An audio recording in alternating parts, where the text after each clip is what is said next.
काल अतिशय भयंकर अशी घटना या कुटुंबाबरोबर झाली। तब्बल 10 वर्षांनी घरामध्ये बाळ झालं होतं, त्यामुळे सर्वच जण आनंदात होते। परंतु आजी, आई आणि लहान चिमुरड्याबरोबर एवढी भयंकर घटना घडेल याचा कोणी विचारही केला नव्हता। नेमकं ही घटना महाराष्ट्रामध्ये कुठे झाली, चला ते पाहूया।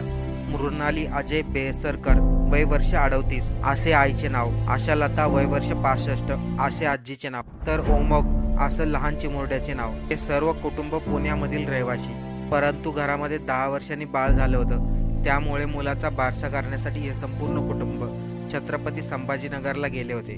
त्या ठिकाणी लहान बाळाच्या बारशाचा कार्यक्रम अगदी आनंदामध्ये पार पडला आणि त्यानंतर हे कुटुंब पुन्हा आपल्या पुण्याकडे निघालं। परंतु नगर रोडवरील लिंबे जळगाव परिसरामध्ये यांच्या कारला दारू पिऊन चालवत असलेल्या कार चालकाने जोरदार धडक दिली। या घटनेमध्ये आजी, आई आणि लहान चिमुरडीचा जागीच मृत्यू झाला। विशेष म्हणजे लायसन नसून देखील डंपर